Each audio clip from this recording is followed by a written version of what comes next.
Hello, everyone. I'm delighted to see you again. I'm Dr. Louis Fouché, anesthesiologist and intensivist, and specialized in ethics and anthropology of the health. And today I'm introducing the Independent Scientific Council session in English. So thank you to follow and try and read the subtitles, and you can switch on the subtitles when you want. And today we are delighted to host two international colleagues, Giovanni Trambusti. Hola, Giovanni. Good morning, everyone, and thank you very much for having me here.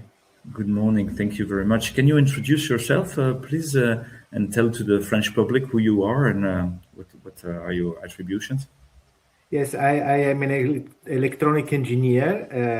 I live in Florence, Italy, and my main occupation is data elaboration, data analysis and elaboration. So I joined the team with all the other scientists that collaborated to this study because I've done the first part of the work. So the raw analysis of the data coming from the source that we speak after in order to allow them to do the following sophisticated statistical analysis. This was my duty, and this is what I do usually in my professional work as an engineer. Thank you very much, Giovanni. You live in one of the most beautiful cities of the world, and plus you have the talent to manage the data and enable us to not to fall into the different tricks and traps of mathematics. So thank you for that. And we also have one other writer of this study that you're going to introduce today, who is called Panagis Polykretis. Hi, Panagis. How are you doing? Hello, good morning, Luis, and thank you for the introduction. I am a structural biologist, and I live in Florence too, like Giovanni. And let's say I did not have a statistical contribution on this work. I managed more the theoretical part on the consequences for health and the consequences of how this distorts the data on the effectiveness of the vaccine. And let's say it is important to mention that we have a very nice and strong group. The first author, Marco Alessandria, is a biostatistician, a researcher, and then there is Giovanni Trambusti, which is an engineer. There is Giovanni Maria Malatesta, that is a mathematician. Then there is me, and then there is our group leader, who is Dr. Alberto Donzelli, who is an MD. So we started making this study because we wanted to prove with real world data what it has been hypothesized in 2021 by Professor Martin Neal and Professor Norman Fenton, and which they called it the chip trick, basically. And this is a statistical trick that inflates the effectiveness of vaccination, while it decreases the adverse reactions of vaccines and transfers them in the unvaccinated group.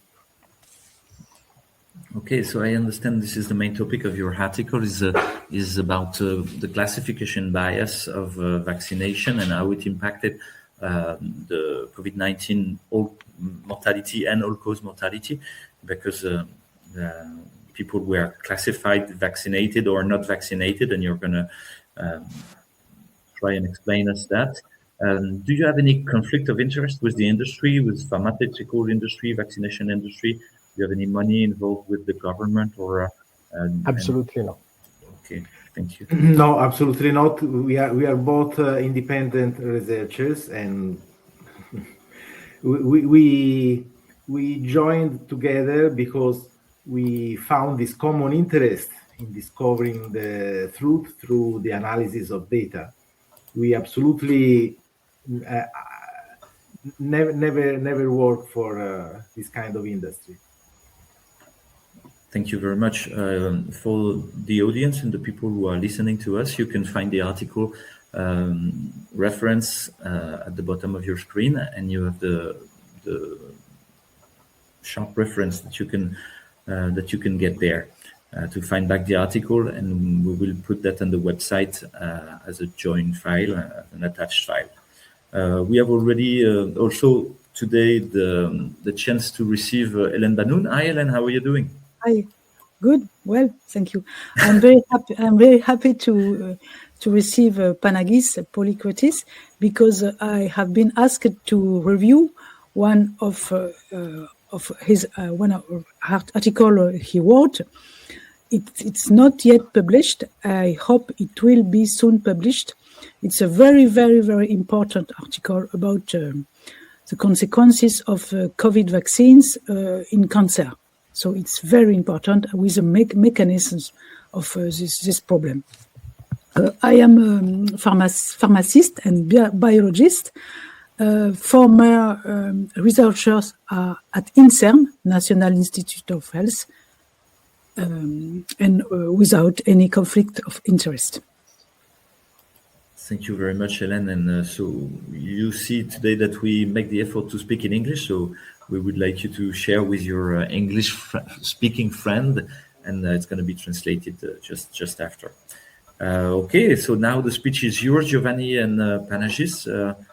Do you want to share the presentation already, or do you need the presentation of Giovanni?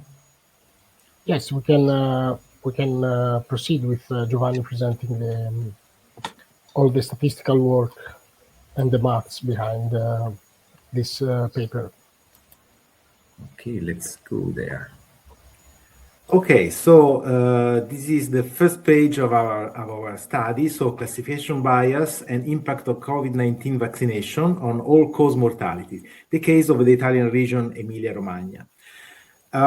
In Italy, we had great difficulties in getting the data.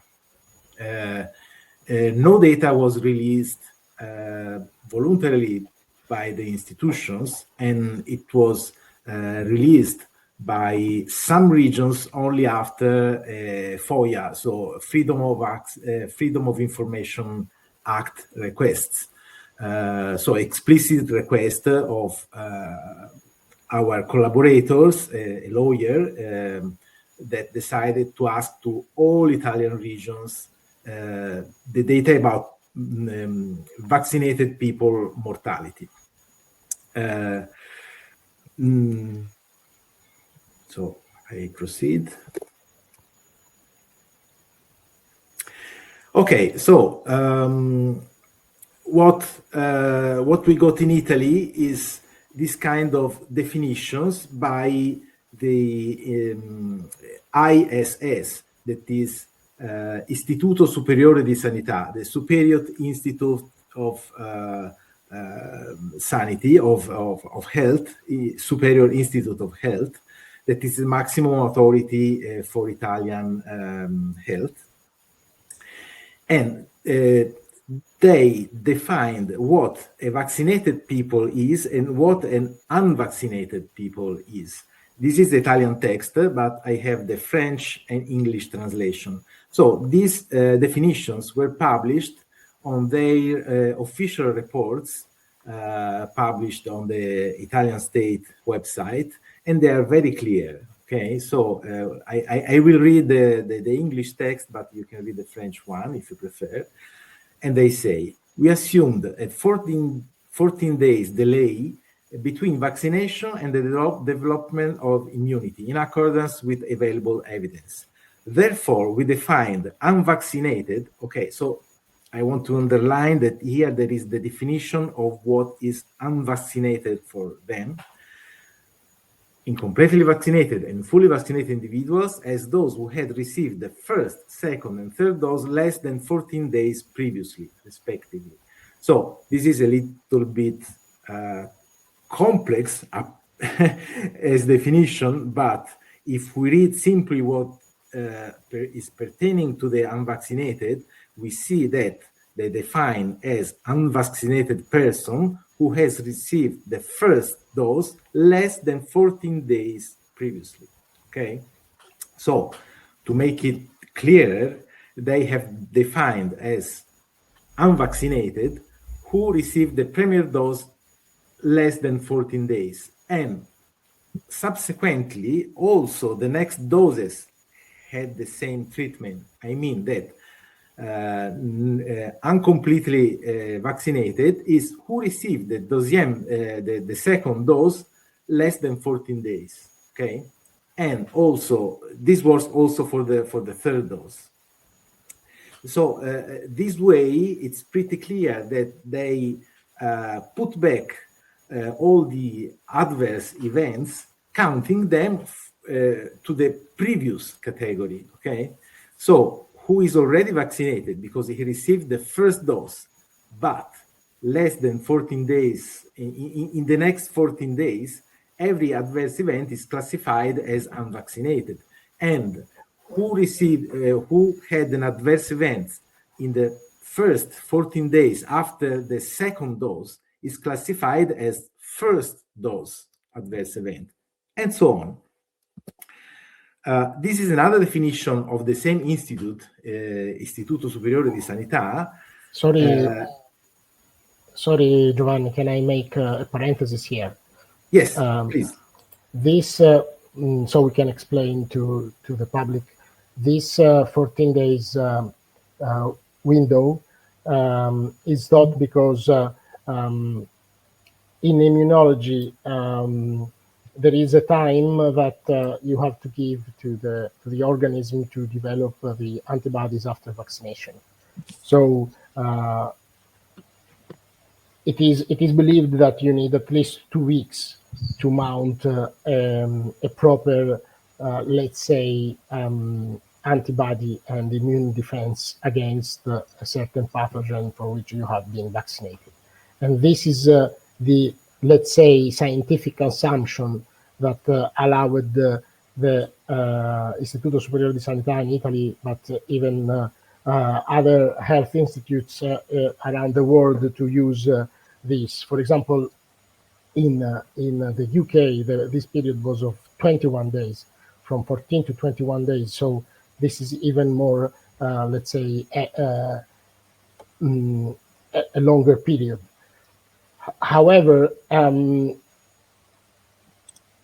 we have to understand that we have to take what happens to an individual from the moment that the needle gets into the arm. We have to just count this in terms of did this person had any benefit, or did this person had not a benefit and harms. This is the main assumption that we have to think about. And someone on my Substack commented, and I use this metaphor because it is a very good metaphor, is like, for example, someone that gets bite from a snake, and we have to count that he has been bitten from the snake just when the poison starts working on his organism. So no, he has been bitten from the snake, and whatever happens after, it is a consequence of the bite. So this is the way that this should be counted, and now Giovanni will show you why during the rest of the presentation. Okay, thank you very much, Panagis, for the precise indication of why this happened. So this is another example of the same institute, Istituto Superiore di Sanità, who defines unvaccinated cases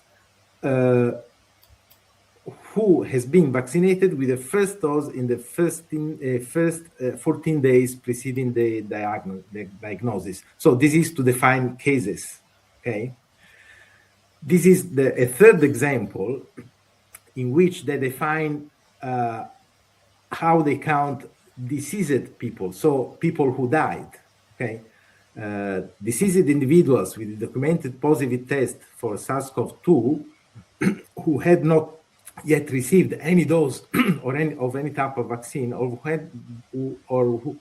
who had been vaccinated with the first dose in the 14 days prior to diagnosis, are classified as unvaccinated. So it doesn't matter if you are counting cases, if you are counting people who died, the same criteria has been applied by the Italian institutions. This is instead what did, as Panagis said just 1 minute before, the Office of National Statistics in England. They also defines the unvaccinated, those with no vaccination or who were vaccinated with the first dose less than 20 days ago. So they apply a 3 weeks bias, not 2 weeks like in Italy. It's even worse. These are the Italian regions who have answered to our request of public data access. So you see that in Italy we have 20 regions and only 6 regions answered and 1 province, Bolzano province. But only the data of Bolzano and Emilia-Romagna were, complete. The other data was incomplete, so they did not give us all the data we needed, like for instance, the exact date of vaccination or the exact date of death or the date of birth in order to know the age of the person and so on. So since the Bolzano province is too small, we decided that the only way to get something is to analyze data of Emilia-Romagna. Emilia-Romagna is this region in northern Italy, is a quite big region for population. It's 4.5 million people who live there. It's an industrial region. Bologna, that is the site of the oldest world university. There is the Ferrari in Modena. So it's a quite industrial and important region in Italy. This is an example of the worksheet that I worked with, and I explained very briefly which data I had to analyze.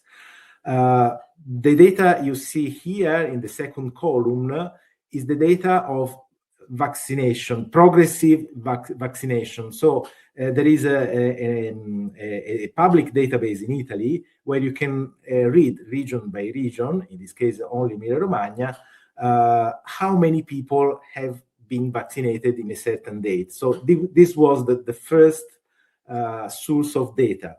Every day of 2021, we knew how many people were vaccinated that day in Emilia-Romagna. This other column comes from the region Emilia-Romagna itself, and they told us how many vaccinated people died that specific day. And this is the most precious data we got from Emilia-Romagna. This third column is instead how many people died that day, regardless if they were vaccinated or unvaccinated. So by difference, subtracting the vaccinated death from the total, I got the G column, that is the next column, that is the unvaccinated deaths, okay? So this is the basis of our first elaboration. And this is the graph that comes out. Now, this has to be understood very clearly, and I will try to explain it with my best words, But if something is not clear, please ask. Okay. So the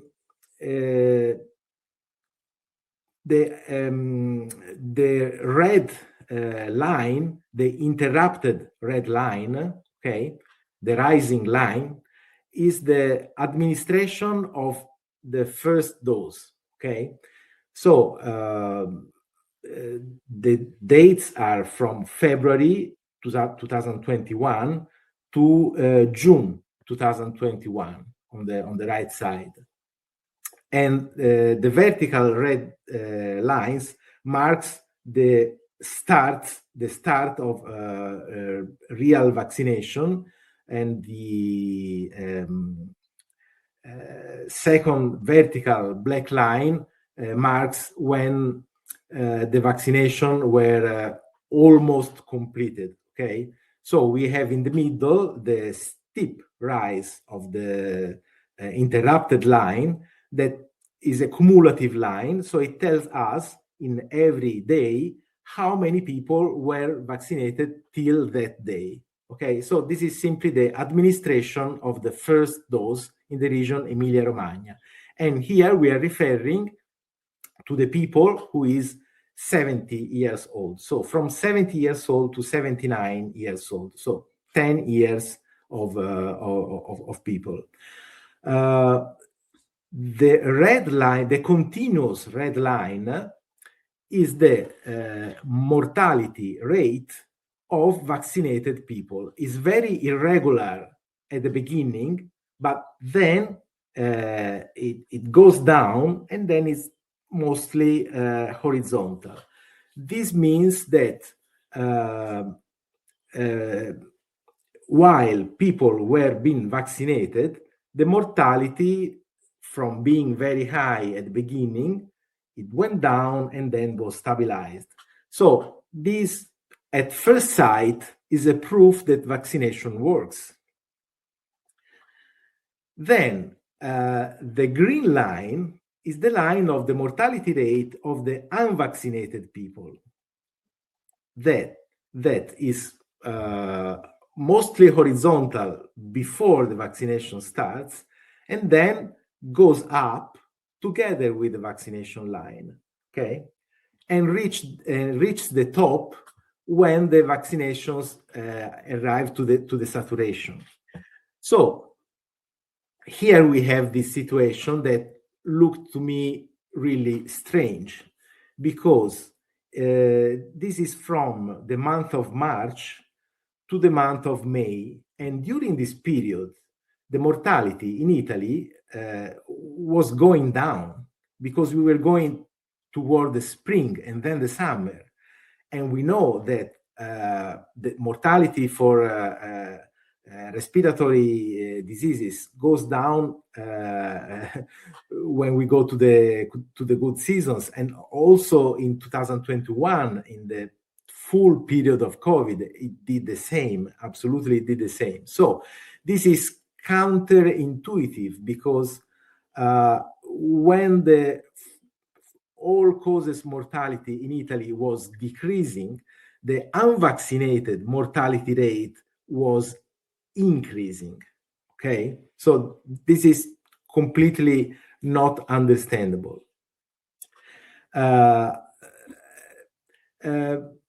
So we are in front of this strange phenomenon that when the vaccination starts, who is dying is the unvaccinated people, with mostly the same rate, because Marco Alessandria and the others that, as I told you, have performed the most sophisticated statistical analysis, were able to produce this correlation graph that in horizontal has the number of administrations, so the number of people who were vaccinated, okay? And vertically, you have the incidence rate, so the mortality rate in the unvaccinated group. So there is a strong correlation, as you see, between the vaccinated people, the doses that were administered, and the mortality rate in the unvaccinated group. Okay, so I show you again the graph where you see visually, here you see just visually the correlation between the vaccination and the mortality that increases in the unvaccinated group. If we go to the other age groups, this is 60-69 aged people, we see that also here is very clear that in the exact moment that they start to administer the doses of the vaccine, the mortality of the 60-69 age group rises up and reaches the top when the vaccination is saturated. This is for 50-59 years old people, and here we see more or less the same. Okay, the interrupted red line, that is the vaccination, goes up, and the unvaccinated people starts dying. Okay, and I repeat, here we are a bit later because the 50-59 were vaccinated some months later than the 60s or the 70s years old people. But also here we are going from May to June. So in a season in which the mortality rate, all causes mortality rate was going down, okay, in Italy, but the unvaccinated people apparently, and it's very strange, was dying less when the COVID mortality was higher and was dying more when the COVID mortality was lower. Okay, this is completely against any logic. This is what Professor Norman Fenton has studied even before in 2021. So while the phenomenon was happening, immediately recognized from the UK data that you see that the blue line is the vaccinated mortality, the orange line is the unvaccinated mortality, and the gray line is the uptake dose, so is the administrated doses. Okay, so also in this case, also in the UK, the same phenomenon occurred. They started vaccinating a specific group, in this case 60-69 years old people, and the unvaccinated started dying exactly in correspondence with the rise of the vaccination curve. This is an article of 2024 in which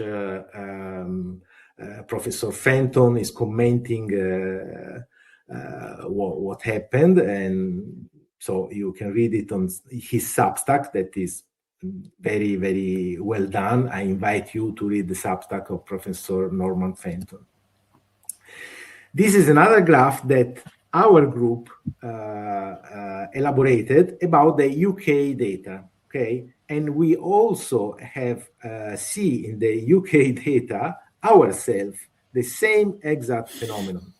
In this case, it's a bit different because the structure of the English data is different. So you see horizontally the RR, so the risk factor of the unvaccinated people as 1. Okay, and you see instead this is just as a reference, and you see the red line, that is the mortality rate of the first dose in correspondence with the second dose rollout. So this is different, but this is coherent with the definitions I gave you before. So who's the first dose vaccinated person?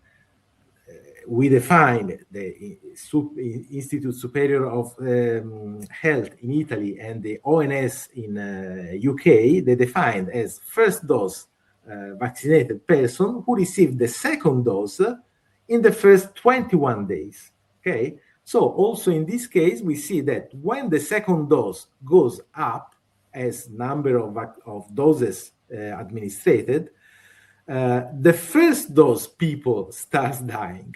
Okay, so also here we see the exact same phenomenon. This is the same graph, but for non-COVID deaths. So we tried to isolate the non-COVID deaths to show that this is not due by COVID. These are simply all causes deaths in exact correspondence with the administration of the first of the second dose, and the first dose that people start dying for non-COVID reasons. One question, Giovanni, if I understand, yes. just to check that I understand well, those last two graphs shows us that the people who are first dose vaccinated but receiving or not the second dose are dying more during the second row of vaccination, of the second dose row of vaccination. But we have the green baseline, which is supposed to be the people who didn't receive anything during the first period. All right. And so this baseline is not moving at all. So yes, it's not moving at all because it's taken as reference, as supposed assumed constant. Okay. And you see in red, instead, referring to the one, the increased risk of dying by the first dose people. Okay, understand. So it's comparative. It's a relative risk comparatively to the unvaccinated. But if we had the raw data of the unvaccinated, would we have something like a flat line, or would we have also like a uprising, but less fast, but rising a little bit in the unvaccinated, the label unvaccinated, because maybe the people who are labeled unvaccinated have received kind of a first dose during this second row of administration, and is it understandable what I'm saying, or? Yes, but the problem is that UK data has not the same structure of the Italian data. The Italian data is are very clear, and they are day by day data. We have data day by day, and we know exactly how many vaccinated people died that day and how many unvaccinated people died that day. So we can do an exact day by day comparison. With the UK data, we cannot, because the ONS has pre-elaborated the data, and they have presented that not daily, and also not in a way that we can compare them directly. So this has been the only way we have been able to do the comparison. We are not able to make a direct, more clear comparison as we could do in Italy for region Emilia-Romagna. So we had to present it in this different way. But anyway, the important thing to understand is that when you administer the second dose, who dies is the people who have not received the second, who should have not received the second dose. So the first dose people, okay? And this is the paradox, okay? So this is just to show that also in the UK, we show the same paradox. Okay? And is this data been commented by the English authorities? Did they say that they were not protected against the epidemics, and the epidemics were killing them, or anybody raised his hand and said, did they receive the second dose but are not counted yet as a second dose? No, the UK authorities denied that this happens. Denied that this happens because they told that, yes, the definition is that one, but it's only to establish the efficacy of the product, not to count them statistically, okay? So they said practically that they didn't use this criterion when calculating the data that they published on their website about mortality of the different categories, unvaccinated, first dose, second dose, etc., etc. This graph proves the contrary. So proves that they did use that criteria. Okay, so this is the point, but they are still denying that they did not use, that they didn't, they are still denying that they applied this bias.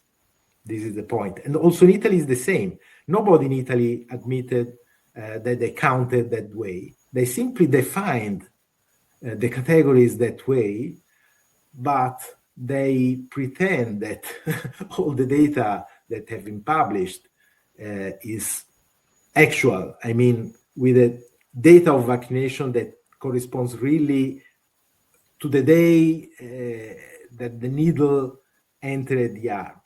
But with our graphs and our subsequent statistical analysis, we prove that this is not true. So we prove that the bias has been really applied. Yes, and sorry. I mean, the main thing that this graph shows for the UK data is that the same case counting Windows bias applies even for the first, the second, the third dose. So each time you see again this trend with the people that had -1 dose, and we have to say that the Office of National Statistics stopped releasing this data. I think after spring 2024, because this effect was, let's say, evident, and people were starting making this kind of analysis. So probably for this reason, they stopped releasing and making public this data. Until then, the UK was the only, I think, country in the world releasing the mortality rate, let's say, by vaccination status. And after the spring of 2024, they stopped probably exactly for this reason. I think it's 2023. They stopped. 23, sorry. Yeah. Okay, so I also want to add some other calculations I have done after our study was published, because I was asked to estimate how many deaths were not correctly classified, and the final calculations, and also a comment, a very good comment about the article, was published on this Italian nationwide newspaper, La Verità. Is not an online newspaper, is a normal paper printed newspaper all over Italy, and they published this article with the subsequent calculations we tried to do. This is in Italian, but I will explain it very simply. For the 79 years old, the region Emilia-Romagna declared that 1,434 people died as non-vaccinated. I estimated that actually 531 of those was actually vaccinated, but in the window of the first 14 days. Okay, and this is the 37% of them, so it's a big percentage. For who had 69 years old, region Emilia-Romagna declared that 467 people died as non-vaccinated. Actually, I estimated that 106 of them was actually vaccinated, but in the first 14 days.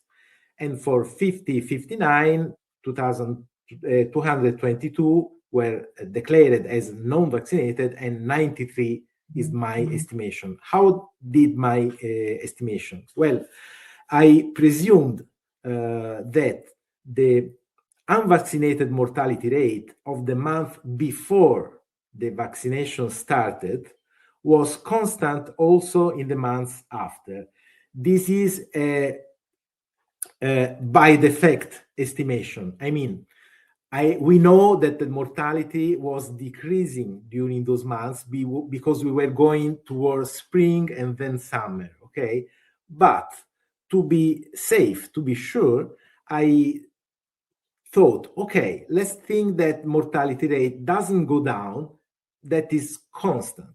Okay, so I estimated all the deaths that were over the previous month, and in this case, this is a underestimation of how many people have been misclassified because of this bias. So I'm sure that they were not, in the first case, 70, 79, they are not 531, they are more. But I'm pretty sure that they were at least 531, so that at least the 37% was misclassified.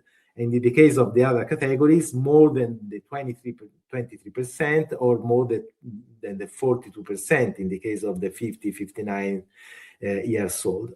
So this is the estimation. This is a table that shows it maybe more clearly. I did it also for the over 80 years old people. The people who was declared as non-vaccinated deaths were 4,368 by the region Emilia-Romagna. What we that should be the number of deaths because of the previous months, it was 2,653. So the difference is 1,715.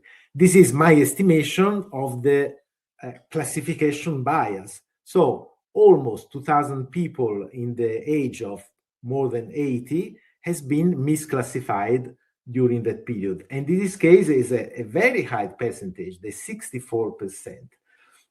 So as you can see, it's not a light bias, it's a huge bias that literally can reverse the estimation of the effectiveness or of the treatment of the vaccine in this case. Okay, so this was my last slide, and we can stop sharing. And if there are any questions, or if Panagis, I'm sure Panagis want to add more and show his slides. No, yes, I wanted to focus on your slide of the article La Verità. Okay. Because as you said before correctly, this gives the idea that this kind of bias is not a small bias. It has the potential to completely reverse the results.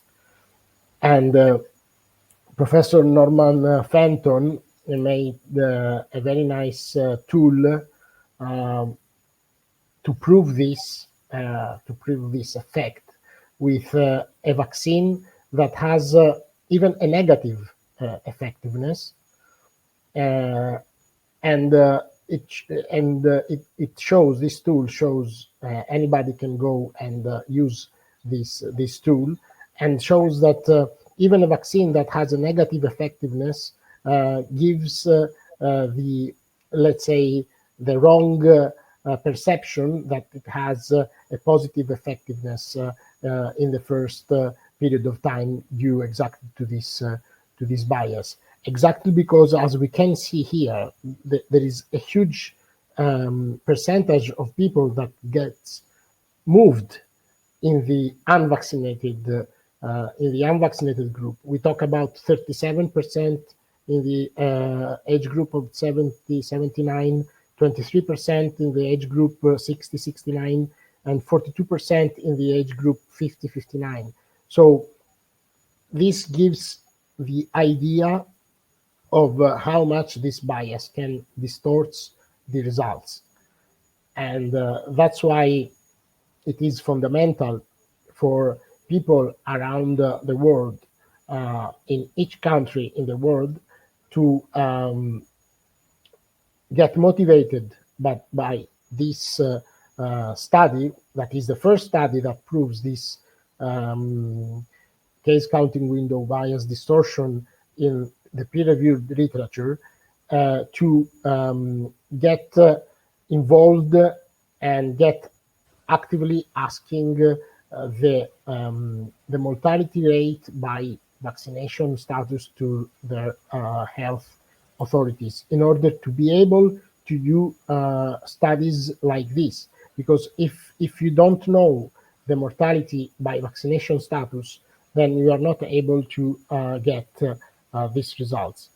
And I was very happy to receive some requests from different people from other countries. For example, we have received a request from Norway after they read this study, and there is a group of researchers that wants to do the same. So they asked us information on how to write a proper FOIA request and to analyze the data, just because they did not receive the data from their administrations.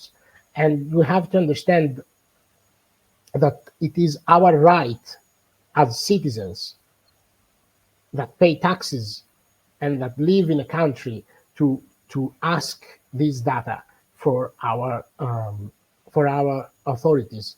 And it is very suspect the fact that our authorities deny to give us this data that should be publicly available to everyone. So I really prompt all people around the world that are interested in trying to understand the truth and how this kind of biases distorted the real effectiveness of the vaccines to do the same we did and try to reproduce this study. Thank you, Panagis. I have to add that in France, too, our colleagues, Laurent Toubiana from INSERM and Pierre Chaillot from Statistical Institute, they asked, oh, excuse me. They asked for the data. They asked for the data, and the authorities answers this data doesn't exist. But they published with the group EPIFAR, they published the results, so they have the data, but they say it doesn't exist. I have something concerning the biological aspect of this exclusion of 14 days or 21 days. They say the justification is the 14 days are needed to express a full immune response. But we have to add that antibodies are produced from day one, but they are not in a large quantities, and they are not very specific. They are not very useful. I have to add that cellular immunity has not been tested in clinical trials, so we don't know when is the cellular immunity correct. So we are only interested in the supposed beneficial effects, and we reject a priori the harmful effects due to incomplete immunity.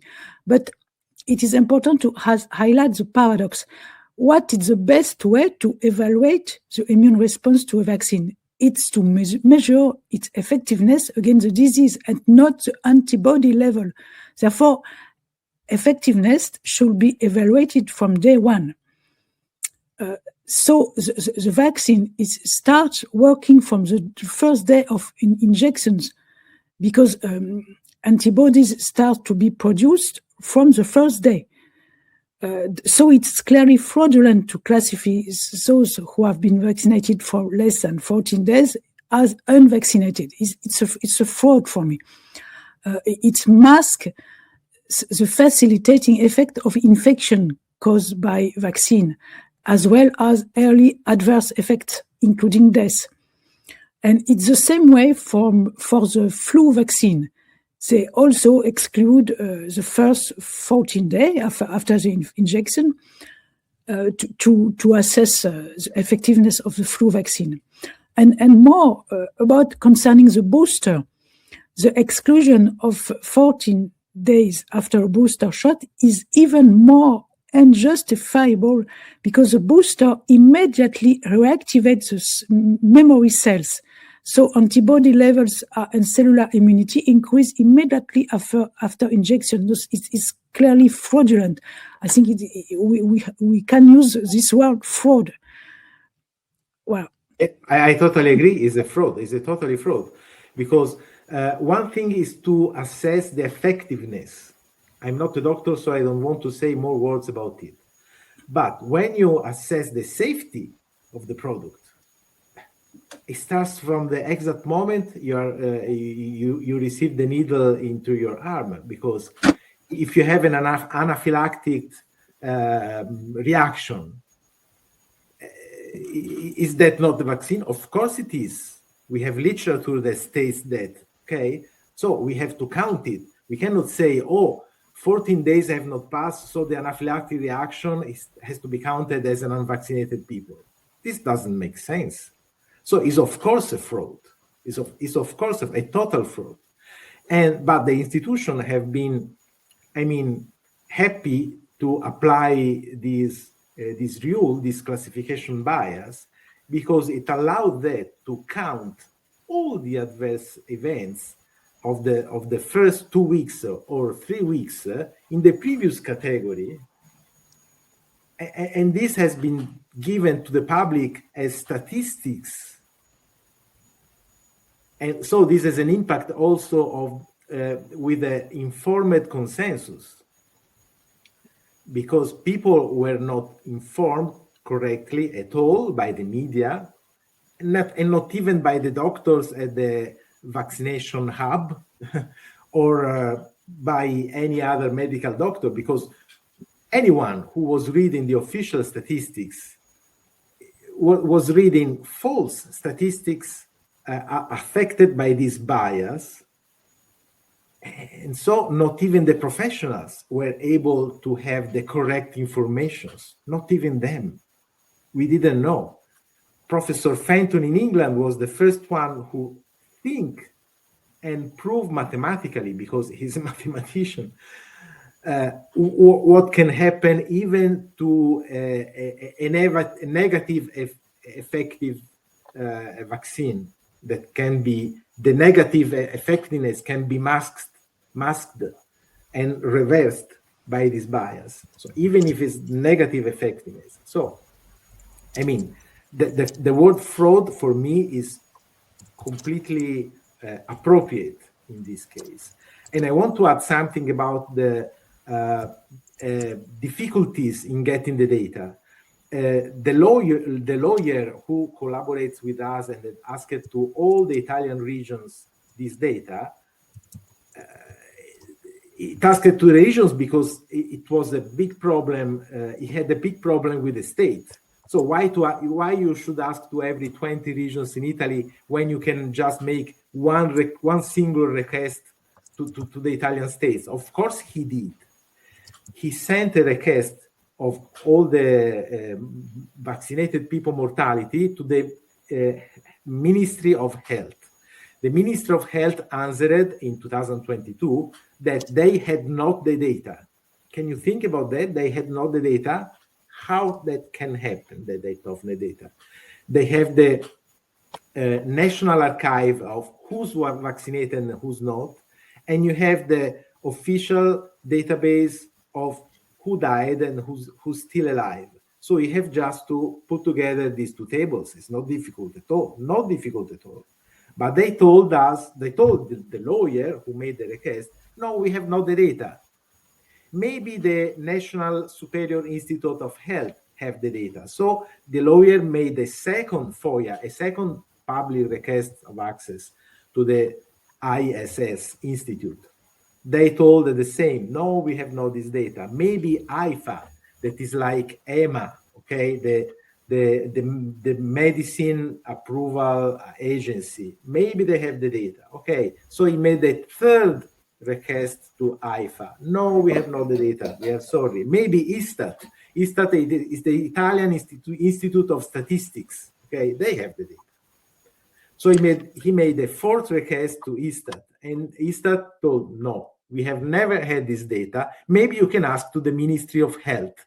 So he went in a loop, in a full circle. So he asked again to the Minister of Health, you must have the data. The Minister of Health didn't answer this time, didn't answer at all. And he had to answer by law. So our lawyer started the trial to the Italian administrative tribunal. After a few months, now we were already in 2023 or 2024, I don't remember, the tribunal condemned the Minister of Health to produce the data, because the sentence said the Minister of Health has the data.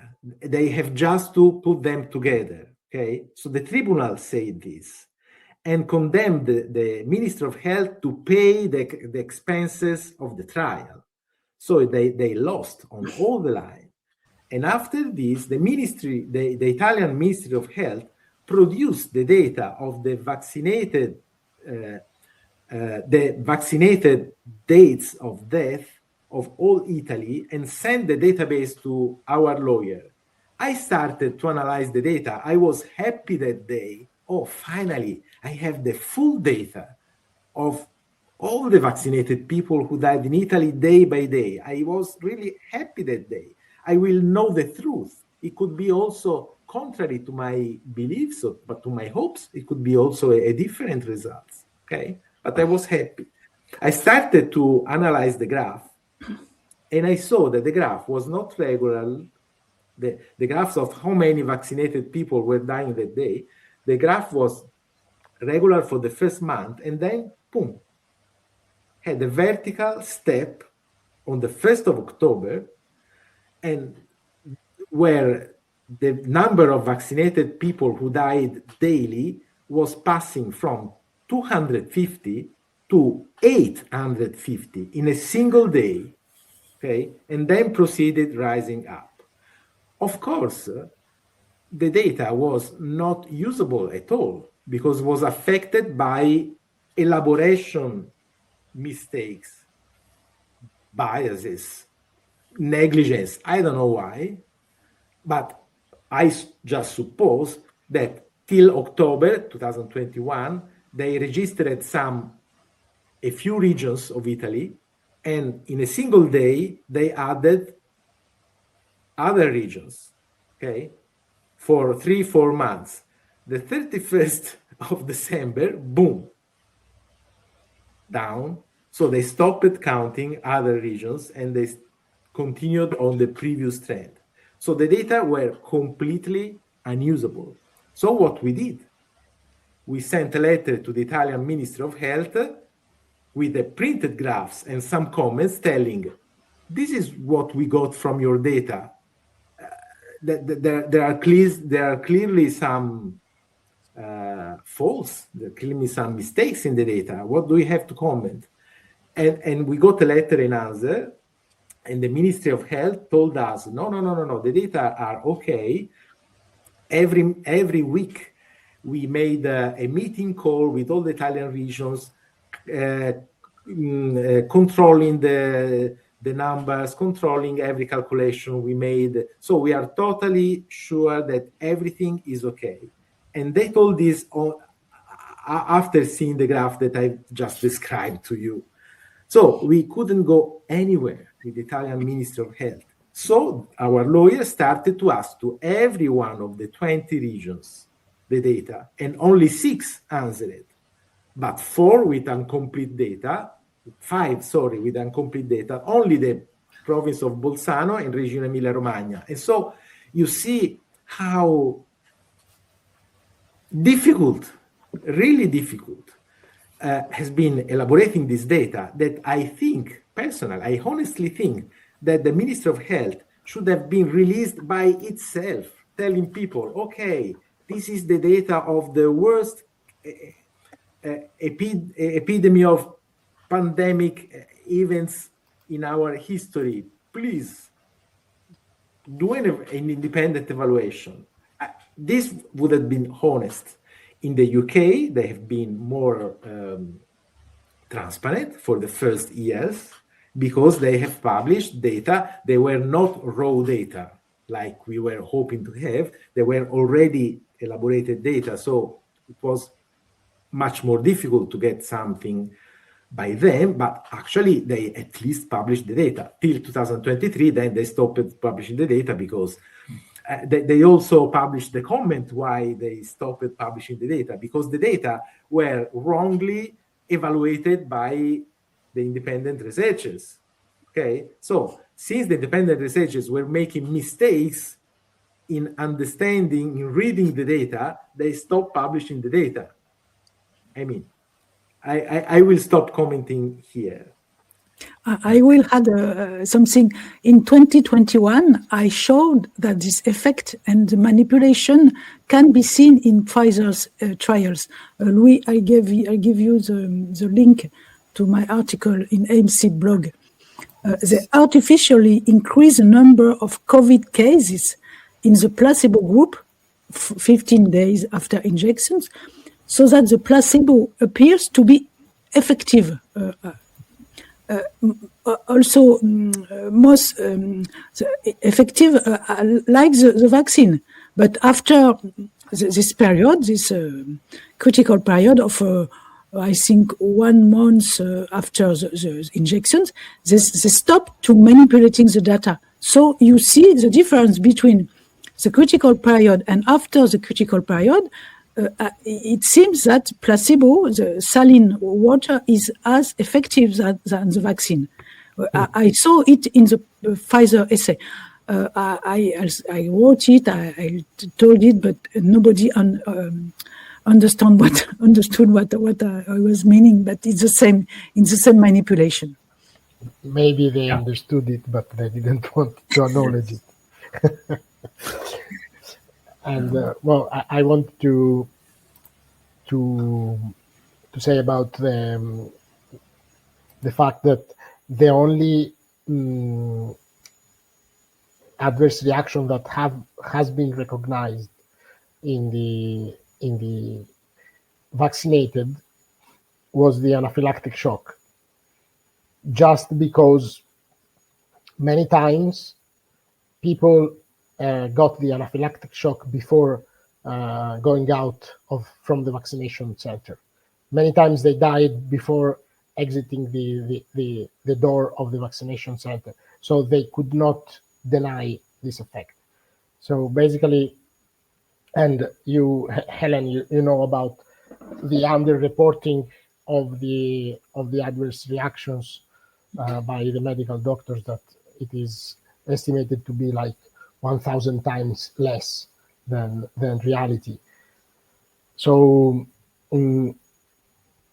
all the other adverse events that happened in the 2 weeks period or 3 weeks period, if you were in England, were misattributed to the unvaccinated group, and this had this double effect. They increased the mortality of the unvaccinated, and they decreased the mortality and the adverse reaction rate in the vaccinated group. So yes, it is basically a cheap trick, like Norman Fenton called it, and a fraud, like you defined it before correctly. I would like to emphasize one point. First, thank you for this harsh journey across the institution of Italy to get the data. It's very impressive, all what you did with your lawyer, and we understand now that if we want to make research on the national statistics, we have to have a lawyer with us, which is a strange thing. Normally, you don't need that. But you did it patiently, methodically, and then you managed to get the data of the province and the regions. And it's very important to be multiplied so that everywhere, just like Panagis said, people try to find back the truth and not stay in the blurry falsification of this misleading classification bias. We understood from the very beginning that this 15 days or 21 days were like a thumb rule, who's vaccinated and not, and it had nothing to do with biology or anything. And one important point, I can draw a parallel with what we do in randomized control trial, where we test a treatment. For the group who receive the treatment, we are in intention to treat. What does it mean? It means that even if they don't get the treatment, they are counted in the intention to treat group, so that we are pessimistic, meaning if ever there would be a good effect and they didn't take it, we wouldn't see it, and it would be part of the intention to treat group of the treatment, and not the contrary. We would not put them in the placebo group. So this is not about timing, but this is about who received and who received not who didn't receive the treatment. So it is not the use to be optimistic in presenting the data, and that's what Giovanni showed you when he stated what would be the normal death ratio. He took the highest one and didn't consider it would go down during the period. He was pessimistic for his own hypothesis, and that's the normal use in science and research. Right. Okay. So this is really an important work that you get there. Norma Fenton began, and then you are continuing, and we hope that we're going to manage to get the data and do that in France also, in some regions. We're going to follow your advice. As Hélène told you, two researchers tried to get the data, but this the FOIA that we have in France is called CADA, and CADA is misleading all the time. Trying the data that don't exist, as they told you with the Ministry of Health, they told us the same thing. So we have to be more aggressive or patient and try to find it somewhere. You have to be very stubborn. This is the word, because there is a difficult to get the data. It is the first very big step. And then the second very big step is to be able to publish the data. Because, for example, Norman Fenton and Martin Neal, they have a paper that is still in preprint from January 2022. So I just can imagine how many times they tried to submit the paper and to try to publish it, and they didn't. We, for example, in our case, we tried like 4 or 5 times to publish it, and everybody was rejecting it. And the paper that Dr. Banoun was referring to before, and I really thank her for her very good and remarkable review. It got submitted in 2 years. It got submitted 16 times. It got rejected 16 times, and I will publish a commentary on that that explains all the mad and paradoxal story of this study. And I wasn't trying to publish it on Nature or on the New England Journal of Medicine. I was trying to publish it in some very minor journals with very low impact factor, like 1 or like 0.5, and I couldn't publish it. So there is a very big battle that the scientists, the unbiased scientists have to do to get published their data in order to show the truth to the world and to the scientific community. And so yes, be prepared to have a lot of patience, a lot of strength, and you have to be very stubborn in continuing, just giving your battle for the scientific truth. I must add that for the article Panagis referred to, it's another article. The last review who refused it, first they accepted, then they refused, then they again accepted and then refused. And we see the influence of the big pharma of industry in that refuse and accept. I think it's the influence, it's a direct influence. Or perhaps they are afraid from big pharma, but I think it's a direct influence of the industry. Yeah, we can feel that there is an inner war in the editorial board. Some want to accept it and some refuse it because they are paid. No? In that case, it was a war from the publisher. So the reviewers accepted the paper. It passed four rounds of review. The reviewers accepted the paper. The editor accepted the paper. So the paper went in production. I was waiting for the proofs. After a few days, it should get published. And the publisher, who is a non-scientist, get in the middle and he blocked the publication of the paper. And this happened twice. 2 times the same story. Because in the first round, I said that I would have exposed all this story, so they decided to accept it again. So they made another round of revision, so a 5th round of revision, and they accepted the paper, and then again it happened the same, and they rejected the paper for the second time. Not only Panagis, we have also to add that the English not for the we were not talking about the Mia Romagna study. We were talking about another study on the potential mechanisms of cancerogenicity of the COVID vaccines. Okay. And but yes, even this one had a very complicated story to get published. And this clearly shows how there is an attempt from the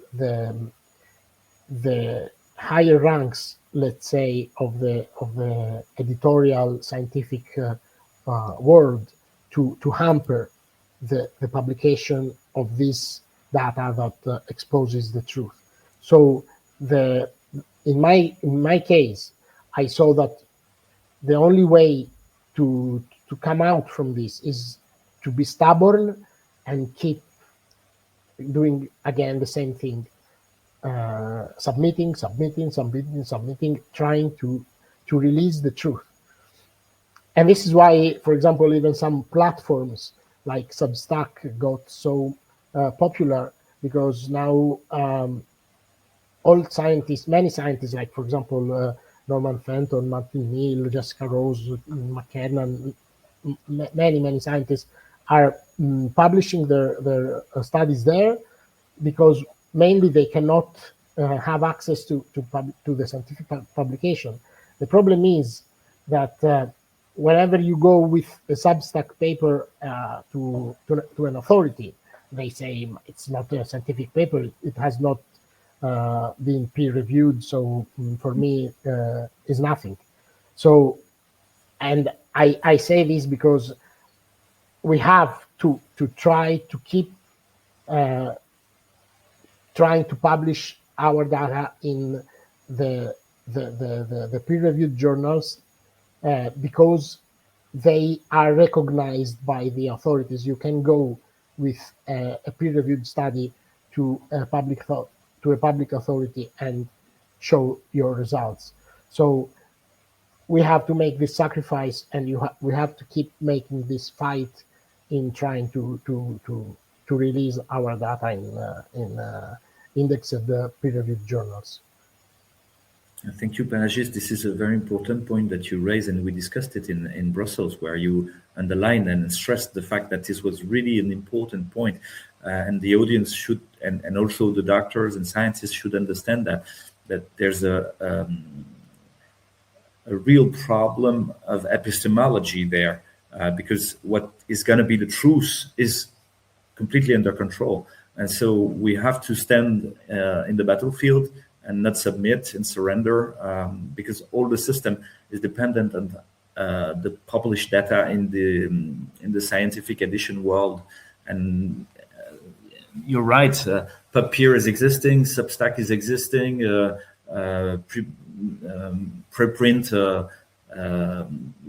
exists also, and so there's a lot of way to try and make the people warned about what's going on really. But in the end, you're blocked when you are dealing with a lawyer or with an institutional administration where they don't want to consider the information if it's not stamped by the authorities of the scientific edition world. Yes, exactly.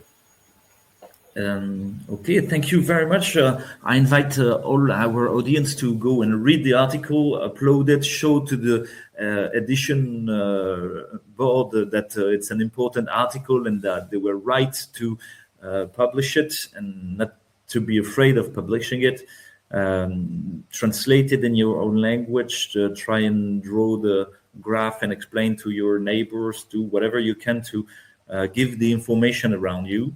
And if any of the people listening to us are part of a National Statistic Institute anywhere and they want to give us any data, please be welcome. It will spare the FOIA process. So if there are whistleblowers, be brave and do what you have to do. Do you have any other comment, Elaine or Giovanni or Panagis, about the study and something you want to add before we conclude? Just thank you for your courage to publish this data. Thank you. You're welcome. For us, it has been a big satisfaction. But I want to underline that the merit has been given to Panagis, because actually he was the lion of the publication. He was the one who submitted many times, and that he fight with the reviewers and then with the publisher, and then he had to threaten to menace them. Oh, I will reveal everything to the media if you do this to us, etc., etc. So he was very determined and even aggressive in order to get the paper published. Otherwise, they would simply say no, but if, and they keep gaining time and delaying. And I want to underline that the graphs of the UK that I showed you, the one with the green line, etc., they show that phantom paradox elaborated by us. They were in the article, they were in an appendix, because the article is on the Italian region Emilia-Romagna. Okay, but we wanted to show that also in the UK, we had replicated the same phenomenon, okay? But you have to think that Taylor and Francis is English, and they probably didn't want to have the English data and the ONS trick revealed so clearly in their publications. So they didn't allow us to publish the appendix. The appendix was cut off. So I showed you those graphs, but they are not published. Only the Italian graphs are published, not the UK ones. Are they on a preprint server?